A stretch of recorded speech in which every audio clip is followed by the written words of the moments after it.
Breaking news చూస్తున్నాం. హైదరాబాద్ లో నకిలీ ఫైర్ ఎన్ఓసీల వ్యవహారం అయితే మరి సంచలనంగా మారిపోతా ఉంది. ఇప్పటికే 56 కాలేజీలు నకిలీ ఎన్ఓసీలు సమర్పించినట్లుగా అయితే గుర్తించినటువంటి హైడ్రా అధికారులు ఇప్పుడు మరో 176 కాలేజీలపైన కూడా దృష్టి సారించారు. ఈ వ్యవహారంలో మరి అధికారుల పాత్ర కూడా ఉందా అనేటువంటి కోణంలోనూ విచారణ అయితే ప్రస్తుతం కొనసాగుతోంది.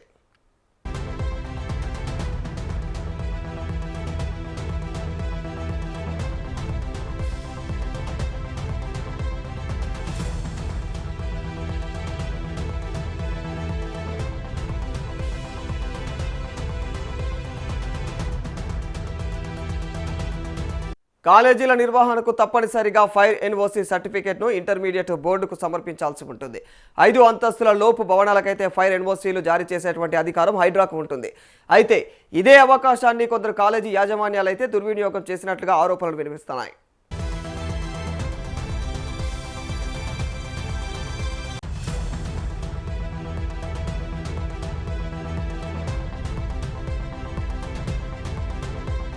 హైడ్రా కమిషనర్ రంగనాథ్ సంతకాన్ని ఫోర్జరీ చేసి నకిలీ ఎన్ఓసీలను తయారు చేసి ఇంటర్మీడియట్ బోర్డుకు సమర్పించినట్లుగా అయితే విచారణలో తెలిసింది. మరి బర్కత్పురాలోని ఒక జూనియర్ కాలేజీ పైన వచ్చినటువంటి ఫిర్యాదుతో ప్రారంభమైనటువంటి ఈ దర్యాప్తులో మొదట 8 కాలేజీలు, ఆ తర్వాత మరో 48 కాలేజీలు నకిలీ ఎన్ఓసీలు సమర్పించినట్లుగా అయితే హైడ్రా గుర్తించింది.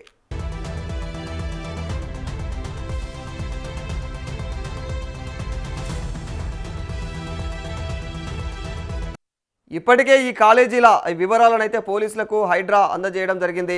మరి కేసులు నమోదు చేసి విచారణ కొనసాగుతున్నటువంటి వేళ తాజాగా మరో 176 కాలేజీల రికార్డులను కూడా అధికారులు పరిశీలిస్తూ ఉన్నారు. హైడ్రాకు దరఖాస్తు చేయకుండా, అది ఏదైతే చేయకుండానే మరి నకిలీ పత్రాలు సృష్టించి సమర్పించినట్లుగా అయితే పోలీసులు ప్రస్తుతం అనుమానం వ్యక్తం చేస్తూ ఉన్నారు.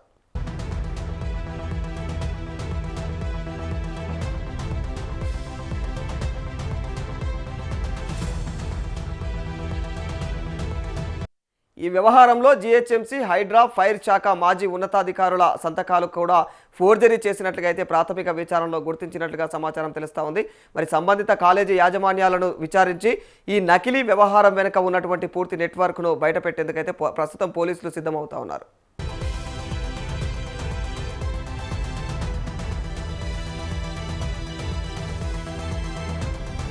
మరోవైపు ఈ కుంభకోణంలో అంతర్గత సహకారం ఏమైనా ఉందా అనేటువంటి కోణంలో కూడా హైడ్రా దర్యాప్తు కొనసాగిస్తూ ఉంది. గతంలో హైడ్రా పేరుతో డబ్బులు వసూలు చేశారన్నటువంటి ఆరోపణల నేపథ్యంలో మరి ఉద్యోగుల ప్రమేయం ఏమైనా ఉందా అనేటువంటి అంశాన్ని కూడా ప్రస్తుతం అయితే అధికారులు పరిశీలిస్తూ ఉన్నారు.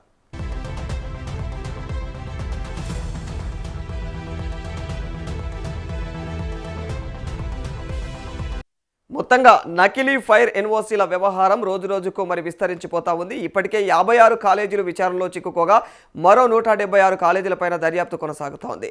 ఈ కేసులో మరిన్ని అరెస్టులు, క్రిమినల్ చర్యలు ఉండేటువంటి అవకాశం ఉందని చెప్పేసి అయితే ప్రస్తుతం అధికారులు తెలియజేస్తా ఉన్నారు.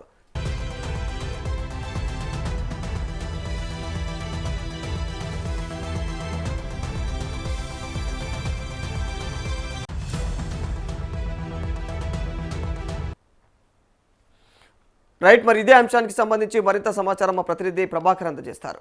ప్రభాకర్, నకిలీ ఫైర్ ఎన్ఓసీల వ్యవహారం రోజురోజుకు రాష్ట్ర వ్యాప్తంగా కూడా విస్తరిస్తూ ఉంది. ఇప్పటికే 56 కాలేజీలు ఈ విచారణలో చిక్కుకున్నట్లు తెలుస్తూ ఉంది. మరి ఇప్పుడు లేటెస్ట్గా 176 కాలేజీలకు పైగా అయితే దర్యాప్తు కొనసాగుతున్నట్టు తెలుస్తుంది. అసలు ఏం జరుగుతోంది ఈ ఫైర్ ఎన్ఓసీలు, నకిలీ ఫైర్ ఎన్ఓసీల వ్యవహారంలో? అసలు అధికారులు ఇంకా ఎలాంటి చర్యలు తీసుకునే ఆస్కారం కనిపిస్తుంది ప్రభాకర్? రాధాకృష్ణ, అయితే అధికార వర్గాల్లో కూడా కలకలం సృష్టించినటువంటి నకిలీ ఎన్ఓసీల కేసులో కూడా దర్యాప్తు ముమ్మరైందని చెప్పుకోవచ్చు.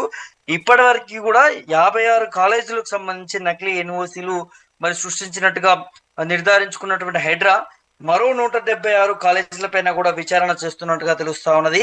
అదే సమయంలో ఈ నకిలీ వ్యవహారంలో కూడా ఇంటి దొంగల పాత్ర ఏమైనా ఉన్నదా అనే దాని మీద కూడా కోణంలో కూడా మరి ఆరా తీస్తున్నట్టుగా తెలుస్తా ఉన్నది. కాలేజీలు నడిపించాలంటే వాటి యజమాన్యాలు తప్పనిసరిగా ఫైర్ ఎన్ఓసి సర్టిఫికెట్లు అనేటిది మరి ఇంటర్మీడియట్ బోర్డుకు సమర్పించాల్సినటువంటి అవసరం ఉంటుంది. మరి లేని పక్షంలో కాలేజీలో నడపడానికి ఇంటర్ బోర్డు అధికారులు కూడా అనుమతి ఇవ్వరనేది ఈ అంశానికి సంబంధించి తెలుస్తా ఉన్నది. అయితే ఈ నార్ హైరేజ్ సంబంధించి భవనాలకి ఎన్ఓసి ఇచ్చే అధికారం హైడ్రాకు ఉంటుంది. కాబట్టి ఇదే అవకాశంగా కొన్ని కాలేజీల యాజమాన్యాలు హైడ్రా కమిషనర్ రంగనాథ్ సంతకాన్ని ఫోర్జరీ చేసి నకిలీ ఎన్ఓసీలను మరి ఇంటర్ బోర్డుకి సమర్పించినట్టుగా తెలిసింది. సో బర్కత్పురాలోని హైందవి జూనియర్ కాలేజ్ కూడా ఇలాంటి యూనివర్సిటీని ఇచ్చిందనేది దీనిపై ఫిర్యాదు రాగా హైడ్రా అధికారులు మరి ఆయా కాలేజీలకు సంబంధించినటువంటి సమర్పించినటువంటి ఎన్ఓసీలను కూడా తెప్పించుకొని పరిశీలించగా మొదట 8 కాలేజీలకు సంబంధించి నకిలీ ఎన్ఓసి ఇచ్చినట్టు కూడా నిర్ధారణ అయింది. సో వీటిపై హైడ్రా అదనపు director Papaiah Varla lake police station లో కూడా ఫిర్యాదు చేయగా కేసు నమోదైనట్టుగా తెలుస్తున్నది. ఆ తర్వాత కూడా హైడ్రా జరిపినటువంటి విచారణలో మరో 48 కాలేజీలకు సంబంధించి కూడా ఇలాగే నకిలీ యూనివర్సిటీలు మరి సమర్పించినట్టుగా తేలింది. దాంతో వాటి జాబితాను కూడా పోలీసులకి పంపించినట్టుగా తెలుస్తా ఉన్నది. సో మరి హైడ్రా తాజాగా మరో 176 కాలేజీల పైన కూడా విచారణ జరుపుతోంది. 5 అంతస్తుల లోపు ఉన్నటువంటి భవనాల అనుమతుల కోసం ఫైర్ యూనివర్సిటీలను హైడ్రా ఇస్తుందనే తెలుస్తున్నది. సో మరి ఆఫ్లైన్ లో యూనివర్సిటీలు మంజూరు చేస్తున్నటువంటి నేపథ్యంలో కాలేజీ యాజమాన్యాలు అక్రమాలకు పాల్పడినట్టు కూడా పోలీసులు గుర్తిస్తా ఉన్నారు. హైడ్రాకు దరఖాస్తు చేయకుండానే నకిలీలు సృష్టించి ఇంటర్ బోర్డుకి సమర్పించినట్టు విచారణలో వెల్లడైనట్టుగా తెలుస్తున్నది. సో మరి ఎన్ఓసీల కోసం జిహెచ్ఎంసి, హైడ్రా, ఫైర్ మాజీ డీజీల సంతకాలను కూడా మరి ఫోర్జరీ చేసినట్టు కూడా గుర్తించినట్టుగా తెలుస్తా ఉన్నది. దాంతో పాటు ఈ యూనివర్సిటీల కోసం అంటే ఆయా కాలేజీలకు సంబంధించి యాజమాన్యాలను అదుపులోకి తీసుకున్నారు. ఈ యూనివర్సిటీకి సంబంధించిన ఇష్యూలో కూడా మరి దీంట్లో పూర్తి స్థాయిలో కూడా విచారణ జరిపితే ఆస్తులు అసలు వాస్తవాలు బయటపడతాయనే దాన్ని కూడా పోలీసులు భావిస్తున్నట్టుగా తెలుస్తా ఉన్నది. మరి హైడ్రా నివేదిక పోలీసుల విచారణలో కూడా బయటపడ్డ అంశాలను ఆధారంగా తీసుకొని కాలేజీ యాజమాన్యాలపైన కూడా క్రిమినల్ చర్యలు తీసుకునేటటువంటి అవకాశం కూడా ఉంటుందనేది కూడా తెలుస్తా ఉన్నది.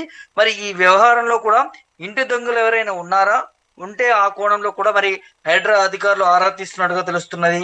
గతంలో హైడ్రాలో పనిచేస్తున్నామంటూ కూడా కొందరు డబ్బు వసూలు చేసినట్టు కూడా ఆరోపణలు వచ్చినటువంటి విషయం కూడా మనం చూసాము.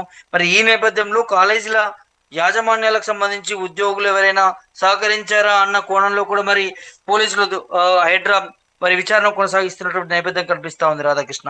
Right, thank you Prabhakar. ఓవరాల్గా నకిలీ ఫైర్ ఎన్ఓసీల వ్యవహారం అయితే నిజంగా రాష్ట్ర వ్యాప్తంగా ఇదొక రోజుకు ఇదొక వైరస్లా అయితే వ్యాపిస్తూ ఉంది. నిజంగా ఇలాంటి వ్యవహారం అయితే ఖచ్చితంగా అంటే ఎవరు కూడా ఇప్పటి వరకు దానిపైన దృష్టి సారించలేరు. ఇక ఎవరు సారించలేరు అన్న కోణంలో అయితే మరి కాలేజీల యొక్క విచ్చలవిడితనం అయితే ఉన్నటువంటి ఒక్కసారిగా ఇప్పుడు బయటపడతా ఉంది. హైడ్రా అధికారులు ఉన్నటువంటి వీళ్ళ మీద విరుచుకుపడటంతో ఇక అనుమానం వచ్చి ఇలా పడటంతో అయితే మరి మరింత సమాచారం అయితే బయటపడతా ఉంది. ఇప్పటికే 56 కాలేజీలు విచారణలో చిక్కుకున్నట్లయితే తెలుస్తా ఉంది క్లియర్గా. మరోవైపు ఇక 176 కాలేజీల పైన కూడా ప్రస్తుతం దర్యాప్తు కొనసాగుతోంది.